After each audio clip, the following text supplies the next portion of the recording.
Mes merveilleuses nièces Anna et Alice m'ont mise au défi de parler de judaïsme pendant 10 minutes.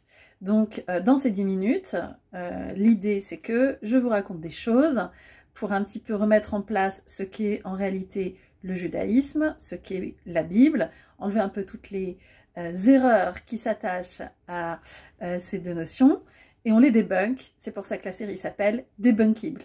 Et vers la fin, c'est à vous de jouer avec un petit quiz. Vous mettez les réponses en commentaire et une question de réflexion pour continuer à avancer.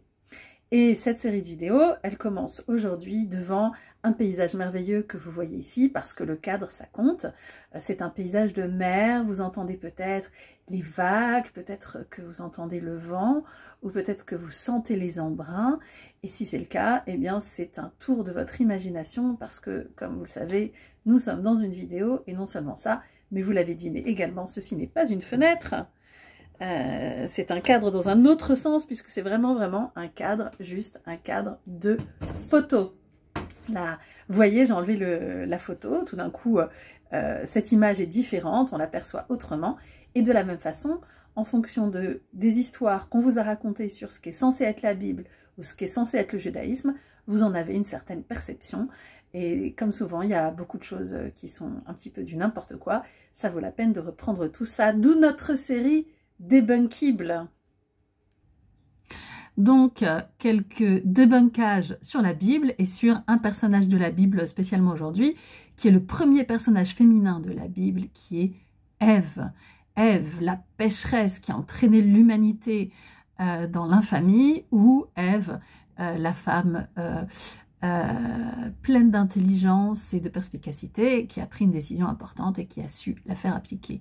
Mystère, eh bien, en fonction de l'une ou de l'autre vision, en fonction du cadre qu'on met autour du personnage d'Ève, on a une autre vision de la femme, et c'est ce qu'on va voir maintenant. Alors, pour ça, commençons par quelques mots sur la Bible.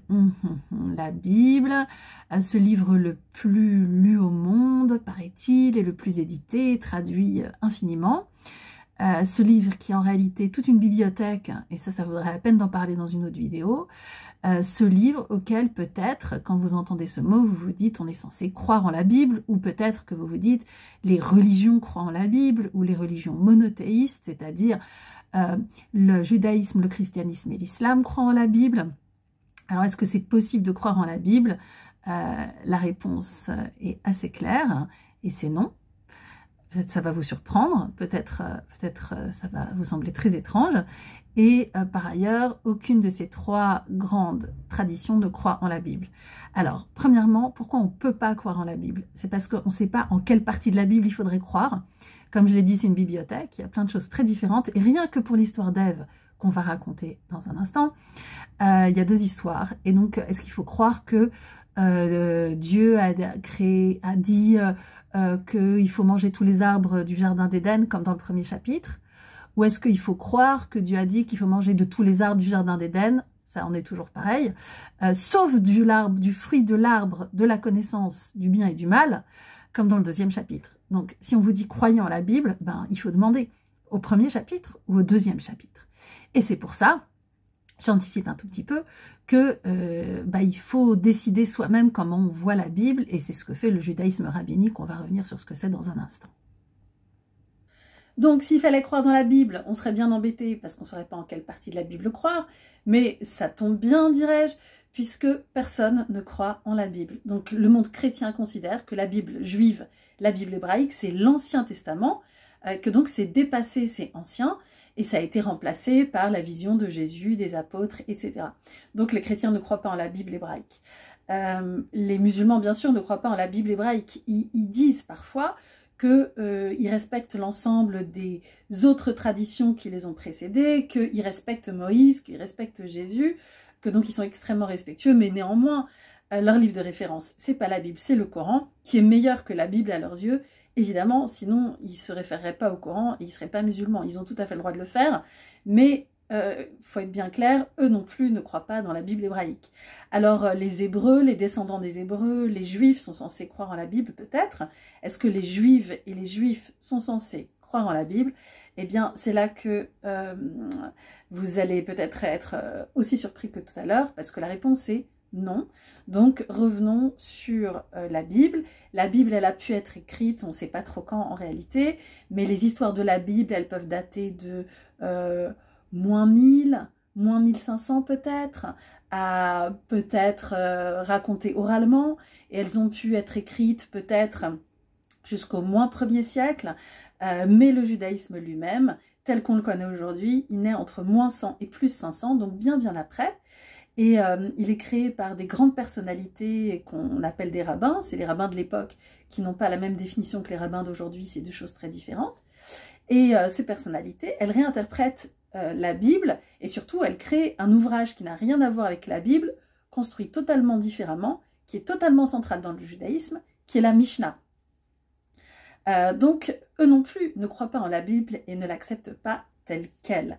Donc, si vous croyez qu'il y a une simplicité biblique, bah, elle n'existe pas. Si vous croyez qu'il faut croire en la Bible, et ben, en quelle Bible, c'est très compliqué. Et si vous croyez que des gens croient en la Bible, et ben, en fait, non. Alors, si on ne croit pas en la Bible, que fait-on avec la Bible? Eh bien, on lit ses histoires, on y réfléchit, on s'en inspire, et on crée des récits qui nous racontent des choses sur la vie. Et donc, comme je le disais tout à l'heure, selon la façon dont on cadre notre vision des histoires de la Bible, on peut arriver à dire que les femmes sont légères, frivoles, stupides comme Ève, ou que les femmes sont responsables, intelligentes, sérieuses, capables de se faire entendre comme Ève. Et alors, quelle est la vraie Ève? Ça vaut la peine de se poser la question. Donc Ève, c'est celle qui a mangé du fruit de l'arbre de la connaissance du bien et du mal. Est-ce que c'était bien de manger du fruit de cet arbre ou est-ce que c'était pas bien? Est-ce qu'elle l'a fait de façon frivole ou est-ce qu'elle l'a fait de façon réfléchie? Et donc, si on écoute un commentaire de la Bible, un poète, une personnalité qui raconte l'histoire d'Ève, eh ben, on a une bonne chance de tomber sur le premier récit, comme c'est le cas si vous écoutez ce que dit Cyprien, qui est un penseur du monde chrétien, qui raconte l'histoire d'Ève et qui dit les choses de la façon suivante. Celle-ci refuse et craint de toucher au rameau défendu, donc elle est craintive, et elle refuse et elle sait que c'est mal, sous-entendu. Et puis il continue, mais pourtant son cœur est vaincu par ses faibles sens. Donc les femmes ont des faibles sens, son cœur est vaincu. Et c'est la faiblesse de la femme qui entraîne l'humanité hors du jardin merveilleux, du paradis terrestre de l'Éden. Donc c'est pas une image, c'est pas un cadrage tellement sympathique pour Ève. Et puis c'est un cadrage aussi qui dénature complètement le texte biblique. Donc je vous lis maintenant le texte biblique, selon une traduction que j'ai faite moi-même. Vous pouvez comparer, hein, aller voir d'autres traductions si vous voulez. Et il dit la chose suivante: la femme vit que l'arbre était bon comme nourriture, et qu'il était charmant comme vision, et qu'il était bon pour s'instruire.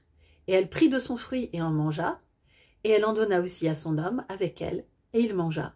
Et ils virent tous les deux qu'ils étaient des personnes riches et complexes. Donc, ici, Ève, elle réfléchit, elle juge, elle utilise son jugement, et elle exécute, et elle se fait entendre. Donc, vous voyez que si on suit cette image-là, et si on considère que toutes les femmes sont des filles d'Ève, l'image est beaucoup plus positive quand on la voit de cette façon. Donc, à noter bien et à se remémorer. Donc, comme je vous l'ai dit, c'est ma traduction de la Bible, mais elle lui est fidèle, vous pouvez en chercher d'autres. Ce qui est important de noter en termes de cadre, c'est que le cadre dans lequel la Bible a été écrite, c'était il y a très très longtemps. Donc c'est pas étonnant que des siècles après, au IIIe siècle, quelqu'un fasse une lecture différente, parce que ça a été emmené ailleurs. Et en même temps, quand on se réfère à l'hébreu biblique, on comprend beaucoup mieux le texte évidemment, mais cet hébreu biblique, il est différent des langues qu'on parle aujourd'hui, il est différent par exemple de l'hébreu israélien. Si vous prenez par exemple une comparaison, eh bien vous prenez le temps entre Molière et nous, et vous pouvez regarder le français dans lequel parle Molière et le français dans lequel on parle aujourd'hui, eh bien il faut multiplier ce temps par 8 pour avoir le temps entre le moment où l'hébreu biblique a été utilisé et notre période. Donc c'est important d'être instruit et de ne pas écouter tout ce qui est raconté autour de la Bible et de revenir dans les sources, puisque soi-disant la Bible a une autorité, vous imaginez bien que certains veulent utiliser cette autorité pour défendre leur propre façon de voir les choses. Alors maintenant qu'on sait que le cadre derrière n'est qu'un cadre et un paysage en photo et pas une fenêtre, on peut le remettre, ça nous est bien agréable et ça nous permet de passer à la dernière partie, le quiz. Donc, 4 questions. 1. La Bible est-elle, attention, ouvrez vos oreilles, la Bible est-elle un livre, une bibliothèque, une plante médicinale, une série Netflix ou le plus grand best-seller du monde? Deuxième question. Qui croit en la Bible? Attention, qui croit en la Bible? Les chrétiens, les musulmans, les juifs, les scientifiques ou Dieu? Troisième question. Vous êtes prêts et prêtes? Ève est-elle l'héroïne d'une chanson de Julie Pietri, Ève, lève-toi? L'héroïne d'une chanson de Anne Sylvestre, La faute à Ève? L'héroïne d'une chanson de Jean Ferrat, La femme et l'avenir de l'homme? Une héroïne biblique, le symbole de la faiblesse des femmes? Et voilà, après ces quelques questions quiz, une question de réflexion pour prolonger nos pensées, faut-il être obéissant et obéissante? Donc voilà, Ève a voulu se saisir peut-être contre la recommandation divine, il faudra explorer ça, mais du fruit de la connaissance du bien et du mal. Et nous, est-ce que nous devons obéir ou désobéir? Dans quelles circonstances? Quand êtes-vous obéissant ou obéissante? Quand est-ce que c'est le contraire? Et quand vous désobéissez, est-ce que vous obéissez à quelque chose d'autre de plus important que l'ordre qui vous a été donné? Voilà, qu'est-ce que c'est que l'obéissance et est-elle souhaitable? Bien, nous avons terminé avec le débunkible de cette semaine. On a parlé de cadrage, de Bible, de Ève et d'obéissance. Et on se retrouve dans 15 jours. Laissez vos petits commentaires et à très bientôt.